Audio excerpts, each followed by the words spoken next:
Awesome. Hey everyone, this is System Auditing with Osquery. Why is it auto going here? If you've ever wanted to use Osquery to record process executions, network connections, we typically refer to it using Osquery in auditing mode, you're in the right spot. Before I get started, I just want to give a big thank you to Collide for inviting me to speak here and for organizing this entire conference. So thank you to them and everyone who was involved in this.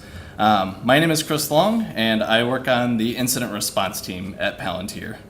On a day-to-day basis, I work on building out our monitoring and alerting and automation platform, which in large part includes data from Osquery. Although I'm going to be talking about the Linux auditing system, I'm not like a low-level like Linux kernel guy, like Linux internals guy. Most of the stuff that I'm going to be talking about today, I learned over the past year and had no idea about when I started. When I have some spare time, I love digging through our Osquery datasets, like anything related to persistence on the operating systems. It's like super awesome to just look for stuff that just does not belong there. So I have a lot of ground to cover in the next 30 minutes. So the topics of discussion are going to be as follows. The first thing is going to be an introduction to the Linux audit system. That's like effectively like the engine that powers Osquery's auditing functionality. After that, I'm going to be going and talking about event-based tables and why this is like a very important requirement for auditing to work. And just so you understand the distinction between event-based tables and standard differential queries. After that, I'll just be talking about all things Osquery, how you go about configuring Osquery in auditing mode, how you can fine-tune your configurations to optimize for performance or the data that you want to collect. And then lastly, how to monitor your deployments once you have them set in the way that you want them, making sure everything's running the way that it should be. And I'm sorry my slides just keep kind of going on their own. I don't know why that's happening, but I'll try and manage it. So to give you a bit of background about how I got started using Osquery in auditing mode, when I joined Palantir, there was a vendor product that we had deployed across every server on production. And that vendor product was being used to record process executions and network connections. But when I got there, there was actually no service owner. Like whoever was responsible for deploying this product had left the company. You know, the SREs in production were like keeping it alive. And you know, I took a look at the logs that we were collecting from it, and they were just this like weird mismatch of like syslog and JSON. And so I had a little bit of experience using Osquery from my former position, but I had heard about auditing mode and I knew it had the ability to record network connections and process execution. So I thought, like, maybe this is like a potential alternative to what we have right now with this vendor tool. And the reason I thought that Osquery could be a good fit was, well, A, we would save a ton of money, right? Like Osquery is free. But the other thing is I really hoped that it would be a tool that we could deploy and share ownership with our SREs. This was not going to be some like InfoSec only tool where it's like we only get the data that comes out of this. We would be able to work with SRE and say, hey, like, we're going to deploy this tool and like what data would you like us to collect for you? Like where can you get value from having Osquery deployed in production? Are there any use cases you're trying to solve where Osquery, the data that it provides, like gives you leverage there? So that was the goal like a little bit over a year ago. Fast forward to today. We have Osquery installed on 100% of our production servers in auditing mode. I'm not going to say it was like a super smooth road. When we first got started, we actually ran into this issue where when we deployed Osquery on our staging servers in auditing mode, it was completely locking them up. And of course, like everyone immediately pointed the finger, like that was the big thing that changed, right? Like we had installed Osquery on these servers and the servers were just like completely locking up, like it had to be rebooted. And we had this one SRE who dug like much deeper into the problem than I would ever expect anyone to do. And it actually turns out that our syslog was responsible for these crashes. In early versions of our syslog, if you sent messages to the receiver too fast, it would actually just lock up the kernel. So once we got over that problem, we worked with the Facebook team to fix like a few performance-related bugs. We contracted Trail of Bits to do like a full audit or full redesign of the audit system inside Osquery. Everything is great. Like from the beginning of version 2 of Osquery to where we are today, like performance has gone through the roof. So I want to give a big thanks to everyone who was involved in helping like fixing the auditing stuff inside Osquery. So we're on 100% of production servers, and we're in all of our different sites, we're collecting about 3 billion events per day from Osquery. So if you'd asked me to do like a brain dump of about everything I knew about Linux audit before I got started with this project, like looking back, it was pretty ambitious for me to think that I could do this. I knew that there was like a thing called audit-d, and it like logged stuff about the operating system, and I knew like how to spell audit, and that's about all I knew at the time. Before I get into the Osquery side of things, it's like really important that you actually understand like how the Linux audit system functions, because that's essentially what powers Osquery's auditing. So the audit functionality was introduced to the Linux kernel around like kernel version 2.6-ish, and the entire goal of the project was just to like give users like additional introspection and visibility onto what's happening on a Linux system. You know, you had like application logs for SSH and cron and stuff like that, but like if you had a binary and you ran it on a Linux system without doing like manual analysis, like how would you actually know what your Linux systems were doing? So audit is managed via a rule set that's on the file system, and there's 3 core rule types. There's control rules, which just like manage the core functions of audit, like if it's enabled or not, just like standard things like that. There's file system rules, which let you set up rules against like files or directories, looking for read, writes, changes to that. And there's syscall rules, which is what Osquery uses. In audit, I think there's like a lot of overloaded terms, like what's the difference between audit and audit-d? So I'll try to boil this down as simply as I can. Audit-d is the audit daemon, and it is a userland process that accepts audit events out of the kernel and then writes them to the file system, writes the logs to the file system. And if you've ever been on a system and run like PS, where there's a system running auditing, you might see this process called k-audit-d, and it's in brackets. That's effectively like the kernel audit process, and the brackets are what indicate like this process is like owned and run by the kernel. This is not like a standard user space process.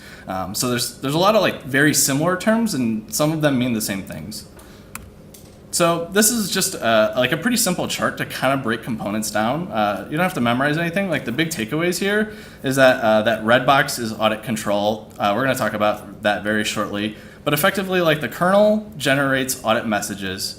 Those audit messages get sent to audit-d, the audit daemon, which then logs them to the file system. And that's really all I want you to take away from this right now. So now that I've given you like a very basic, maybe kind of like nebulous idea of what the audit system is, how it works is actually sometimes better outlined by talking about like the different configuration options for it. So as I previously mentioned, audit is managed via a rules file. I'm just going to run through this really quick. It's not super important, but I think it's important to see like a sample. Like the first rule just clears out all the old rules, so you have like a fresh start. This second -B 1024 sets like a backlog buffer for audit to hold on to events while they're being processed. And then the last 3 lines are actually added by Osquery. These are the syscall monitoring rules. So it's basically saying Osquery is going to be monitoring the execve syscall, the bind syscall, and the connect syscall. So what are these syscalls? Like, what does that mean? To get process events in Osquery, you need the execve syscall. It's basically equivalent to like the exec syscall, but just includes like environment variable information. And then to record network connections in Osquery, it's just keeping an eye on the bind and connect syscalls that applications end up passing to the kernel. If you're like not super familiar with Syscalls, or like I want to see what Syscalls like occur when I run this application, you can just use strace. That's like literally what it stands for, is like trace system calls. So audit control is a binary that is on disk, and it allows you to configure like the core parameters of audit. So we just talked about the rules, which is telling audit like what it should be looking at. This is telling it like whether or not audit is enabled. The failure is talking about the different failure modes. When audit fails, it can fail silently, verbosely, or it can actually just kernel panic. You probably don't ever want to turn that on. The PID refers to the process that is the user space process that is receiving events from the audit system. Rate limit is there for kind of performance reasons. That number, whatever it's set to, if more events exceed that per second, the remainder of those events are just going to get dropped on the floor and not processed. So this is like in case you have a big spike, you know, the system is able to handle it and just like overflow the rest onto the floor. The backlog limit is pretty important. So as events come in from the kernel, they get pushed into this like basic buffer effectively, and that buffer size is defined by the backlog limit.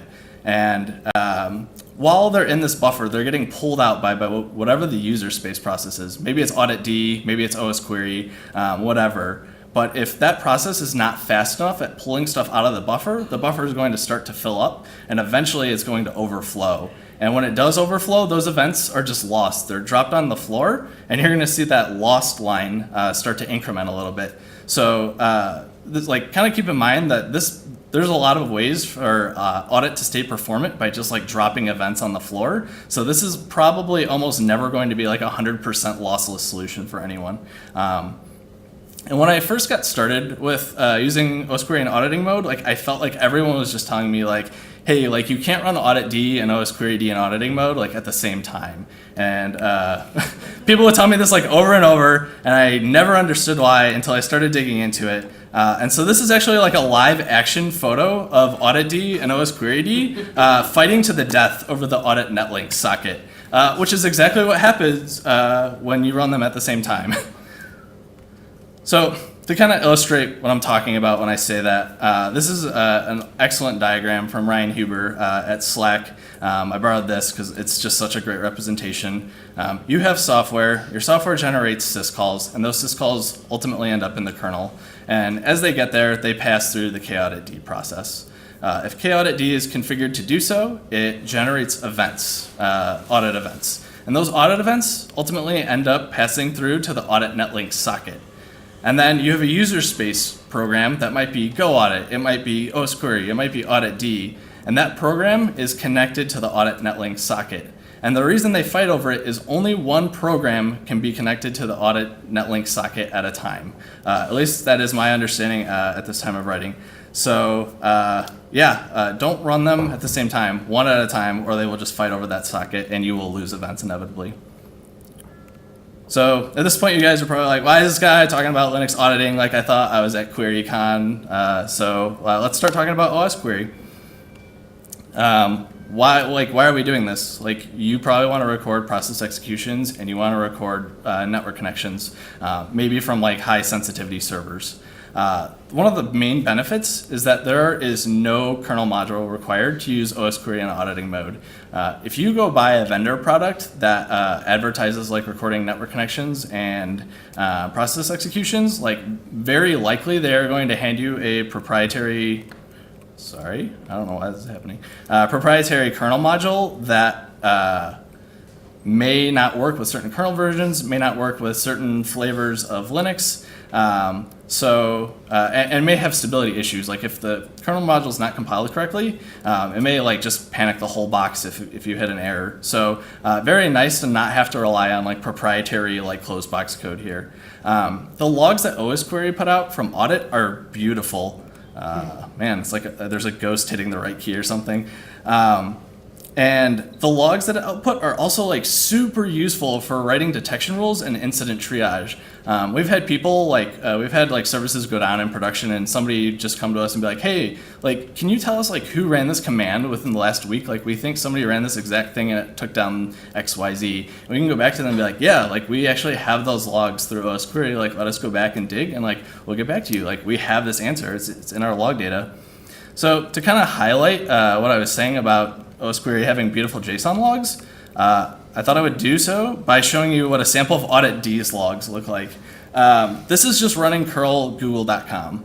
I'm not going to spend much time on this slide because like I look at this and like as someone who is going to be looking at stuff for intrusion sets, like this is not human readable at all. Like I don't want to look at this ever. If somebody handed this to me, I would just like throw it on the floor, right? Let's look at the equivalent data in Osquery. The top half is what you're going to see if you use osquery, which is like the shell interpreter for Osquery. And the bottom half is what you're going to see end up in the logs. So on the bottom left-hand side, you can see that it's a process event. The command line that was run is curl google.com. On the right-hand side, you can see that it's a socket event. It's connecting to remote port 80, and the path of the binary that called that was user bin curl. Pretty straightforward to see what's happening here, and you can also see that the PID is in both of those log events, so you know that that socket event is tied to that process event. So at this point, it is really important to talk about event-based tables. Like some people have had the question like, why can't I just run like select star from processes like every 60 seconds? And like, that's the same thing as getting like all of the process executions, right? Like Osquery is just gonna grab it all. Like, why do I need auditing? And it's important to realize that when you do standard differential queries, the things that happen in between the queries do not get cached anywhere. Differential queries, like the results are generated when the query runs. So as an example, if we look at like PID 123, the process starts and the process ends in between the queries here. So if you have the query that runs at 60 seconds and the query that runs at 120 seconds, it's not going to see that this process ever existed. Whereas if you look at process ID 456, the process is actually still in the process of running when the query executes at 240 seconds. So basically, this entire thing that I've just explained is the reason that event-based tables exist. Event-based tables do hold on to events that happen in between query intervals. And any table that you see in Osquery that ends with underscore events is a event-based table, and we'll hold on to those events. And I believe there's going to be a talk at QueryCon that is deep into how this actually works under the hood. So it's important to also talk about like event expiration. When those events end up in event-based tables, like how do they eventually like leave the table? And it's basically one of three ways. When you run a select across the table, those events are basically just considered like seen and expired. If there's no select happening or the select interval is like really long, you might hit the events, the value defined by the event's expiry flag. And so basically, if say that's set to like 10 and 10 seconds, if your event has been in the table for 10 seconds and no select has run in that time, it's just going to be considered expired. Other than that, there's also an event's max value. So you might say, I only want my events table to hold like 500 events max, which means if more than 500 events come in, all of the oldest events are going to expire out of the table at that point. So it's all great to talk about like the benefits of using Osquery, but it's also important to like talk about the caveats. You're not going to see any events for like shell built-ins. So people are running like echo, env, export history, things like that. As I kind of talked about with the Linux audit system, this is like not a lossless way to collect data. If you are on a system and you need 100% like guaranteed fidelity of every process and every network connection that has ever happened, like you cannot accept any loss. This is like not the solution for you. You have to be willing to accept like some percentage of like events dropping on the floor here. A lot of people like harp on this for not being real time, but like if you're doing a select star from process events every 5 seconds, like that's pretty darn close. Like I don't know who really like definitely needs real time and can't accept like 5 seconds of delay. So I don't know if that's like a really fair critique. So I think I have like the broken Mac keyboard. How do we actually configure Osquery auditing? Like everything else in Osquery, it's flags, flags, and more flags. Just running through these real quickly. First flag here, allow socket, says, hey, I want to see network connections. Second one, I want to see process executions. Allow config says, hey, Osquery, you're allowed to touch my audit config and like make the changes that you need to make. You may not want to turn that on if you have a custom audit config. Audit persist says, hey, there's that audit netlink socket. Osquery, if you ever lose control of that, go back and fight for it. So that's where you're going to see that like butting heads with audit D. You probably want that on, honestly. Disable audit equals false. That's like this weird false negative that means enable audit. Events expiry equals 1. So that doesn't actually mean events expire after 1 second. It means events expire as soon as a select has seen them. Events max equals 50,000. It means, hey, hold up to 50,000 events in the table at a time. If more come in, just start expiring them. And obviously, log to the file system and bump up the watchdog memory limits because this is going to take a bit more memory than standard Osquery usage. So reduce log volume and save money. At scale, the really small things matter. When we got started, I was doing a select star on process events and socket events. And what I quickly realized is I don't need every column here. Like maybe I don't need like the effective group ID in a socket event. So we went and we started cherry picking the columns we actually cared about from these.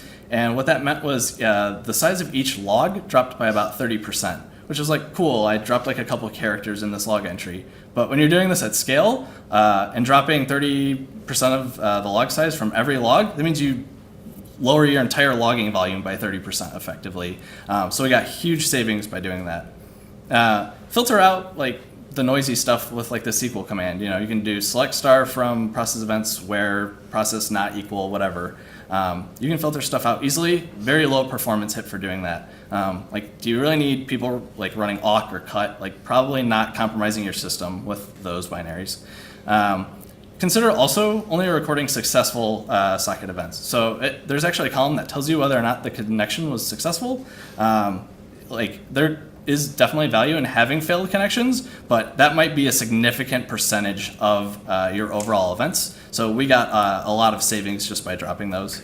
And then after that, just like dashboard your top 10 noisiest processes and command lines and see if non-security relevant stuff shows up there, and then just start filtering out in your configs. So this is kind of weird and backwards, but we actually use audit-D to measure like the syscalls on a per process basis. This is like how you can get an idea of how much like performance impact Osquery is going to have on a system.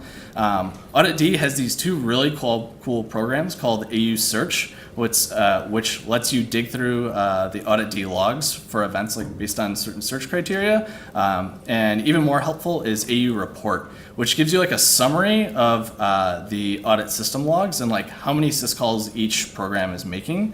A quick like what this looks like is right here. You can just like run a quick bash script, like let audit-D run for a little while on the system, and it's going to dump you a report and say like, hey, like ping, generated this many connect syscalls, and you can see which processes on your system are going to impact audit like the most, like cause the most performance churn effectively. Yeah, there's also audit debug mode in Osquery. So this is if you think you're having problems getting audit events from the kernel into Osquery. This last flag there, the audit debug flag, will actually dump out the raw audit event that the kernel is sending as it gets to Osquery. So this is like before Osquery has processed it. It's just like when Osquery sees it, it just like dumps it to standard out. Super, super useful for debugging. Reducing performance impact. So like I mentioned before, you can use AU Report to kind of gather statistics. The filtering options in like the Linux auditing system are super limited. Like you might have one application that just like sprays like thousands of network connections. Like maybe it's a front-end web server or like a GET server or something. And of course you just want to be like, all right, just like ignore events from this guy because like we just can't handle the performance overhead. And you would love to just be like path not equal to like GET or something. You can't do that, of course. So instead, like what you have to do is add an additional rule for like every single binary that you want to ignore events from, and add these never process any events from these binaries. There's a lot of like additional weird esoteric like limitations here, probably better saved for like after the talk. And you can't like wildcard stuff. So you can't say like ignore all processes like in this folder or processes that start with this string. You can filter based on like PID, or like if you have a process that runs as like a specific user, you can filter all processes from that user. But like really the filtering options are like not very powerful. It is really hard to make an assertion of like what impact Osquery in auditing mode is going to have on your system until you actually test it. Like no one can tell you ahead of time like what CPU percentage it's going to take up, like if it's going to impact disk. Test in like a staging environment. Like you really should have a staging environment before you are going to go live with something like this. And like I said, beware of systems that are making like massive amounts of network connections. It can really bog things down. We haven't had Osquery like cause boxes to crash or like lock down, and part of the reason for this is probably because Watchdog exists in Osquery, and if things get a little bit too hairy, like it'll just kill the worker, and like you're gonna lose events, but at least like things stay stable and SREs aren't banging on your door. The only problem with Watchdog is I don't think anyone understands what the numbers associated with the flags mean. And if you want to know what I'm talking about, check out issue 4300, because somebody tried to like demystify it and is like, I don't understand this. Monitoring deployment health. So once you've got everything set up the way you want it, it's important to keep an eye on things like new processes can come up that are like starting to like really have a performance impact, or you might have just like noisy processes that are just like filling up your log volume that you don't care about. So this is just like a basic checklist, like monitor like Osquery, like the daemon restarting, like it might be Watchdog that's killing it. So just make sure that, you know, it's not overloaded. Like the standard RocksDB warnings, like if queries are failing, if audit is complaining that it can't install audit rules, keep an eye on like the status logs. They're really important. And keep an eye on your log volume. Like one bad query, like if you typo like process events, you're gonna lose process events everywhere across your entire fleet. So your log volume for process events would just drop to 0. So be careful and keep an eye on things. So I just wanted to give you like a basic overview of what our workflow looks like when we're pushing changes to production. So generally it's like someone on the cert team, we like push an update and we push that, and all of our configs are stored in GitHub. Once it makes it to GitHub, we have a Circle CI job that validates that there's like no typos or syntax errors in the query. We have multi-factor authentication when pushes are made, and we have +1 required. So someone else has to review the changes that are being made just to sanity check it and make sure it's going to be performant. And then we push those changes to staging, and we let them bake there for a few days. And then we just go through like an entire new validation process, make sure the logs are looking the way we expect them to, make sure the changes that we expect are actually happening. This has saved us so many times. Like, have a staging environment. I don't care if it's like 10 hosts, just like have something instead that's not just like straight to prod. And then once it's been baking, once I can prove to the SREs like, hey guys, like here's proof, like here's all the checks that I went through to make sure things are okay in staging, I can show that to them in another pull request, and they can look over that and feel good knowing that I've actually gone and done the legwork, and then they will go ahead and push that to production. And sorry for all of the like really annoying technical problems I'm having, but this is my new pup, so hopefully he makes you feel better, because he makes me feel better. So I have 50 seconds left, so if you have any questions about this deck, please come meet me out at QueryCon. Thank you guys so much.